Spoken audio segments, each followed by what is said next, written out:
Hey, what is going on, guys? Welcome back to my little mini-series on the Warhammer 40k ships. Today we are taking a look at the Odin's bigger brother, or the guy she tells you not to worry about, and you're Odin. Odin is an amazing ship, but Cross of Dorn here, it just kind of brings the punch. I don't know which one is better, but I know I like this one a lot. Reason being, this skill right here. We are the Angels of Death. And you can also see on the hull here, it says, death is hard duty. I mean, this is just cool, bro. This is just like the ultimate brawling ship. You don't expect to return. That's what I like about this. So what does it do? It increases your AP shell pen power by 25% and main gun HE shell damage by 10%. And that's only for 45 seconds. Now, just like Ragnarok, this thing has 2 uses of its skill. And it's got a little bit shorter cooldown time, only 1 minute. So what does this thing do? Well, it makes it so you can actually penetrate and punch a little bit harder with these 305mm guns. That's kind of Odin's problem, is the gun caliber's a little bit small for a battleship. It's battlecruiser caliber. But with this extra penetration here, it's 25%. You can see that's pretty good. That would be what? Yeah, let's not do math here because I really am not good at that. But you know, 25% is a big increase.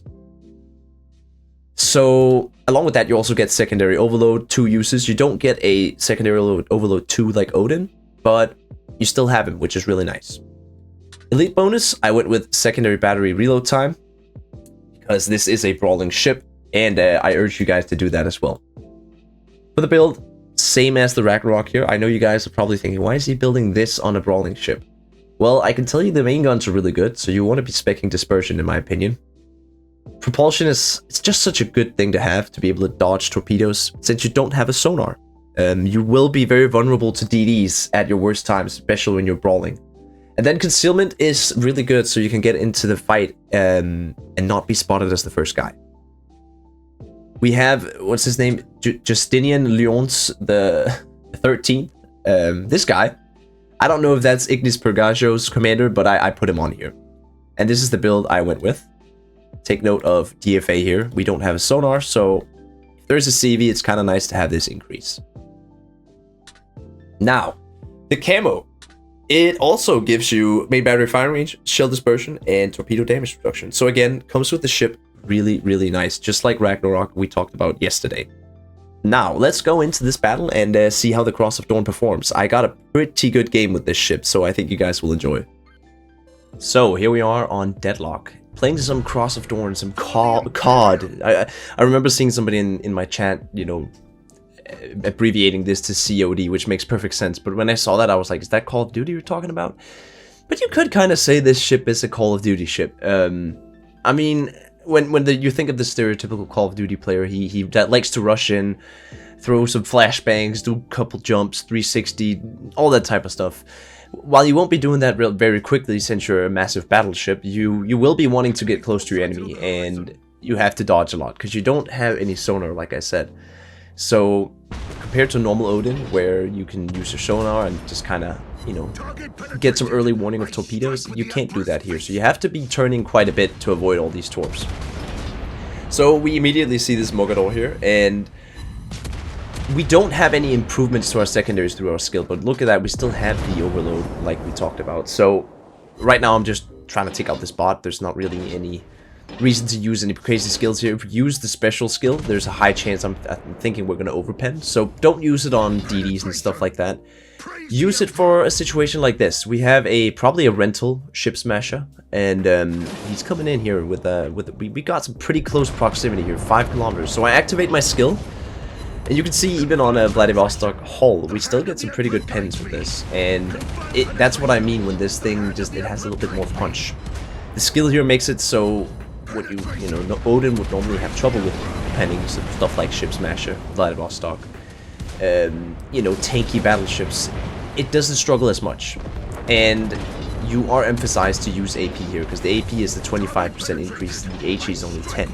So you can see with the torpedoes, the skill, our secondaries. Now our overload is, you know, done now, but still, we get this cool effect when you use the skill. We also do with the Ragnarok. You do with all of them.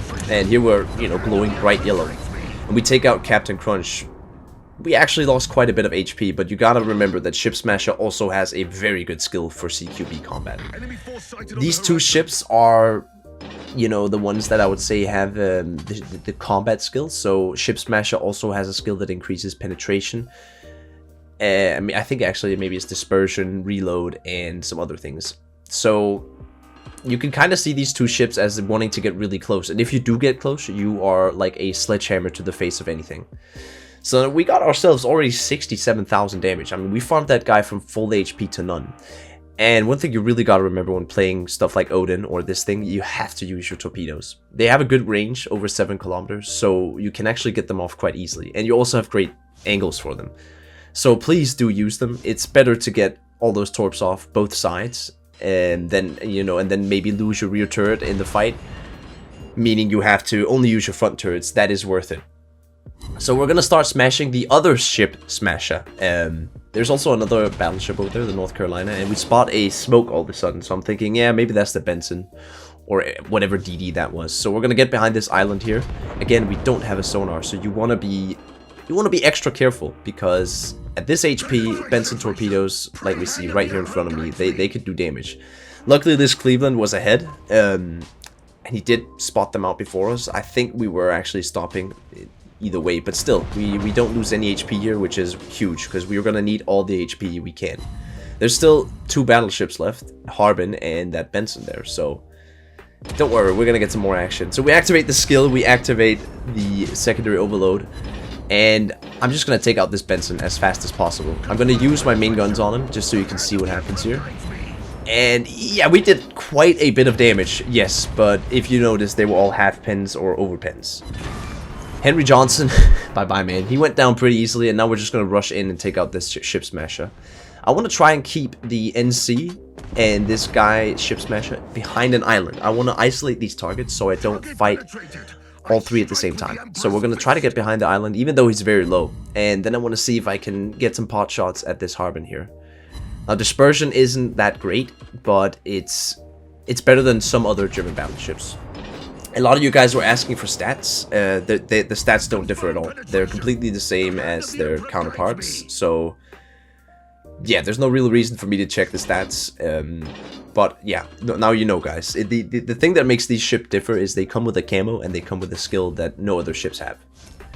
And if you want your chance to get one of these ships, I am going to be running a giveaway where you can win one of these 4 ships, where you can pick the one if you win, along with some other giveaways. So tune in tonight, guys. We'll be streaming twice this week to you know, check out this Warhammer event.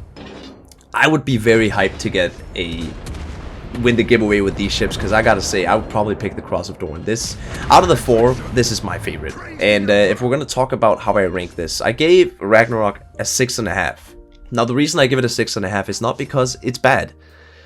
If we look at Amagi, I said it was a 5. I think Odin is a solid 7 out of 10. And when I say 7 out of 10, I mean both how effective is it, how relevant is it in the meta, and how fun is it? You know, is the gimmick or the playstyle, is that rewarding? I think Odin is a very rewarding ship to play, and it's very fun. When you get into situations where you can do this kind of brawling, it's great. But I think Cross of Dorn is an 8 out of 10 because it has this skill. It's still an Odin, it still plays like Odin, but because of this nice skill, you can actually, for example, take a fight with a North Carolina. And North Carolina he should have an advantage at range. 1 or 2 good salvos and we're very low. But because we can actually pin him a little more, we punch just that much harder, which is nice. So we're sitting around 117k here. We have a full NC, right? That's a lot of damage we can get. And this North Carolina, this Cleveland's kind of running away. My bad for my phone there. Classic Bob thing where I forget to turn off my notifications. But yeah, there's not really much else to say. I can wholeheartedly recommend this ship. It's super fun. Now, remember, the Ragnarok might be the most consistent one. It is easy to play. You sit back, you have it is an improved Amagi, right? But this thing is really, really fun once you get into these situations. And you can see we end up on, how much damage is this? If we actually do kill him here. We do 141,000 damage. 1 bot. So this was my first game, by the way, in this ship. So yeah, very good first impressions. And I hope you guys enjoyed this video. My name has been Bobloon, aka Pabloon, and I am signing out.